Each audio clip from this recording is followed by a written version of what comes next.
Исәнмесез, эфирда хәбәрләр программасы, студияда Оделя Бирханова. Чыгарылышыбызның төп темалары хакында кыскача. Польем мы и закопаем, а сверху дерном закроем, чтобы влага не уходила. Укытучы һәм остаз елы уңайынан Зәйдә педагоглар аллеясы барлыкка килде. Зәй укучылары куркынычсыз тәгәрмәч республика бәйгесендә катнашты. Диагностика лабораториясе хезмәткәрләре һөнәри бәйрәмнәрен билгели. 14-15 апрель көннәрендә Россия күләмендә вакансияләр ярминкәсе уза. Аның кысаларында Зәйдә контракт буенча хезмәт итәргә теләүчеләргә эш урыннары тәкъдим ителә. Килешү буенча хәрби хезмәткә кемнәр алына, аның нинди өстенлекләре бар. Бу хакта тулырак киләсе видеоязмада. Зәйдә 2 көн дәвамында 14-15 апрель көннәрендә Россия эше мөмкинлекләр чоры исемләнгән вакансияләр ярминкәсе бара. Ярминкә кысаларында район хәрби комиссариаты тарафыннан контракт буенча хәрби хезмәт итәргә теләге булган гражданнар өчен пункт эшли. Контракт буенча хәрби хезмәткә алынырга теләүчеләргә нинди таләпләр куеласың? Минимальная зарплата сейчас составляет от 195 тысяч. Возрастная категория от 18 до 60 лет. Всю интересующую информацию вы можете получить в военном комиссариате города Заинск по телефону 34801 или 71557. 18 яшьтән 60-ка кадәрге сәламәтлеге яхшы булган һәр кеше контракт буенча хәрби хезмәткә алынырга мөмкин. Шулай ук күп кенә социаль ташламалар да каралган. Әлеге хезмәт буенча кызыксындырган сораулар белән район хәрби комиссариатына мөрәҗәгать итәргә кирәк. 17 апрельдән 10 майга кадәр Татарстанда янгынга каршы махсус режим кертелә. Бу вакытта республикада учак ягу, коры үләннәр һәм чүп яндыру тыела. Янгын куркынычсызлыгын бозган гражданнарга штрафлар да каралган. Җылы һәм явым-төшемсез көннәр башлану белән янгын очраклары кисәк арта. Язгы чорда янгын куркынычын киметү максатында 17 апрельдән Татарстанда, шулай ук Зәй районы территориясендә янгынга каршы махсус режим кертелә. Бу чорда кешеләрдән аеруча зур уяулылык сорала. Бу вакытта республикада учак ягу, коры үләннәр һәм чүп яндыру тыела. Агымдагы елда район территориясендә коры үлән яну белән бәйле 19 очрак теркәлде. Бу чорда янгын куркынычсызлыгын бозган өчен штрафлар да каралган. Физик затларга 10 меңнән 20 мең сумга кадәр, юридик затларга 400 меңнән 800 мең сумга кадәр штраф түләргә туры килүе ихтимал.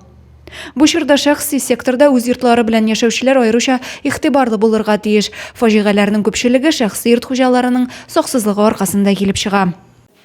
Бу ел Россиядә укытучы һәм остаз елы дип игълан ителде. Шул уңайдан Зәй педагоглары Ринат Фәрдиев исемендәге ял паркының 2нче өлешенә агачлар утырттылар. Бу аларның исемнәрен һәм хезмәтләрен мәңгеләштерү максатыннан эшләнде.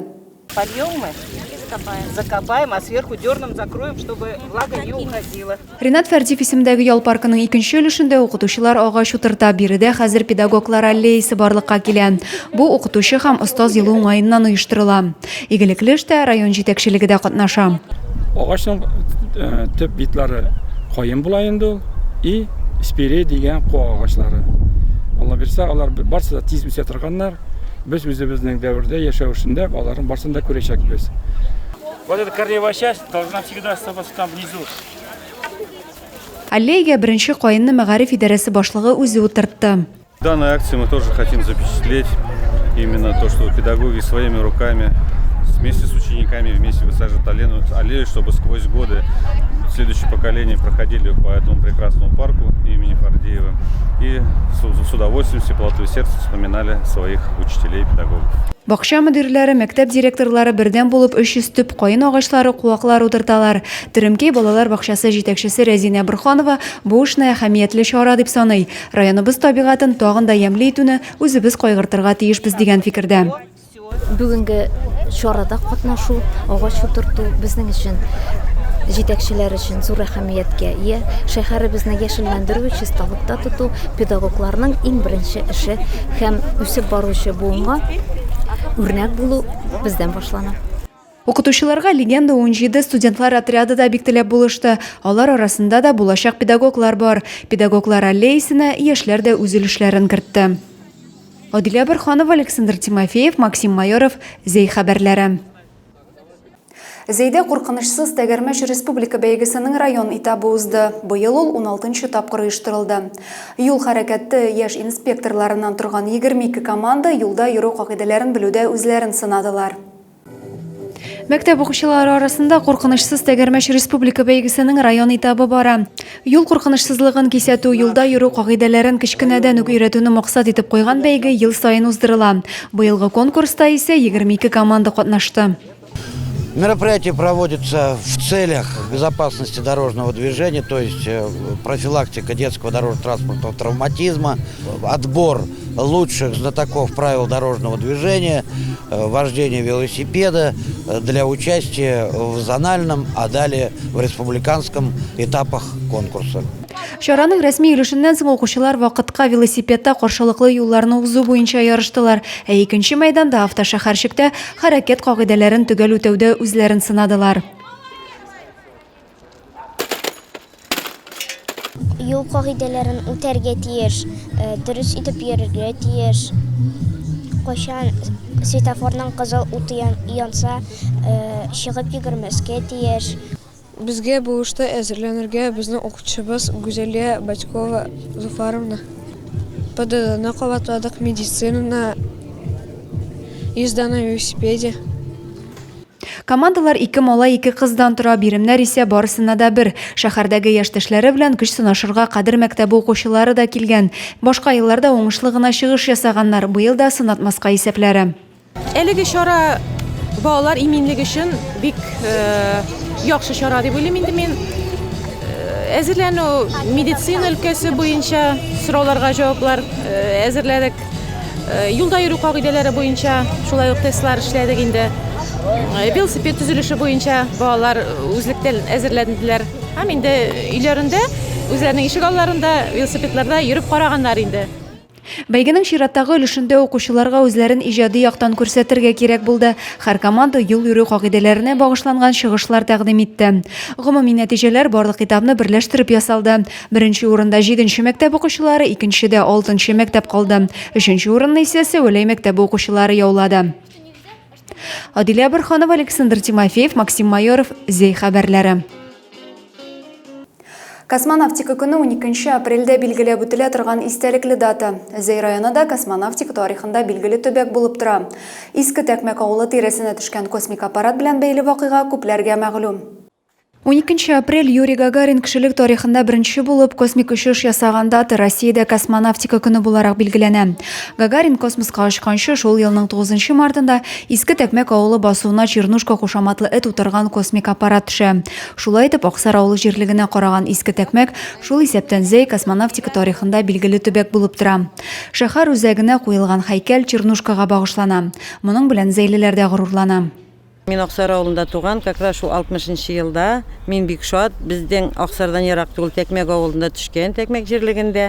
Һәм инде ул җылны бик кызыкта булганында безнең авыллар бик күп материаллар үзләренә шуннан алып кайтып, үзләренең кирәк яраклары өчен тотканнар. Менә шунысы да бик кызыклы. Бөтен авыл шуның белән кулланган. Ул инде бик капрон материал булган. Очень приятно то, что именно в нашем районе произошло такое значимое событие, что космический аппарат, на борту которого находилась собака Чернушка, приземлился именно в нашем районе.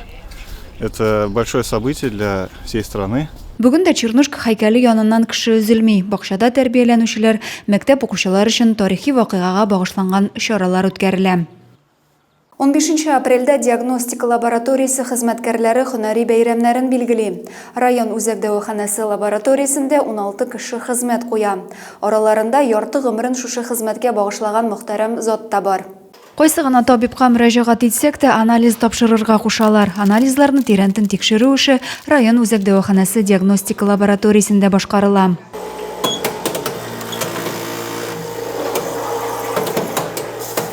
Флюрә Җәләддинова 45 ел лабораториядә хезмәт куя. Иртәнге якта пациентлардан кан алып, аннан соң тирәнтен тикшерү ясау медицина лаборантының төп бурычы.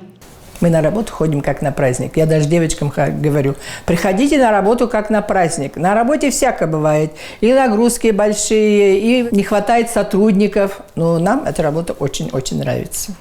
Мы любим свою работу. Если бы не любили, мы бы столько не работали. Минем хезмәт сабырлык та, зур җаваплылык та таләп итә, ди Флүрә ханым. Кан бирергә төрле кеше килә, яңа туган сабыйны килеп, олы яшьтәгеләргә дә ихтирам күрсәтергә кирәк. Лаборантның игътибарлы түгел булуы дөрес диагноз куярга мөмкинлек бирә. Каннан йогышлы авыруларны да, онкология, лейкоз кебек җитди авыруларны да ачыкларга мөмкин, ди белгеч. Пришла в 1978 году, у нас было, знаете, вообще мало было диабетиков. Детей было вообще не было диабетиков детей, да? А сейчас и детей много диабетиков, а взрослых уж вообще полно. Район үзәк дәваханасы лабораториясендә 20-гә якын медицина персоналы хезмәт куя. Заманча җиһазлар, камилләштерелгән техника лаборатория эшен тизрәк һәм уңайлырак итә. Мы служба, которая, так скажем, идет в ногу с врачами, то есть мы ихняя помощь, ихняя, так скажем, подмога к постановке диагноза, к постановке лечения, то есть мы помогаем выявить врачам то или иное заболевание. Кеше гомренең кыйммәтен белеп, зур җаваплылык белән хезмәт итәләр дәвахана лабораториясендә. Адилә Бирханова, Александр Тимофеев, Максим Майоров, Зей хәбәрләре. Бүгенге чыгарылышыбыз шуның белән тәмам. Тагында күбрәк мәгълүмат белән сез Зей яңалыклары сайтыннан таныша аласыз. Без социаль шелтәрләрдә дә бар. Ә мин сезнең белән саубуллашам. Исән-имин булыгыз.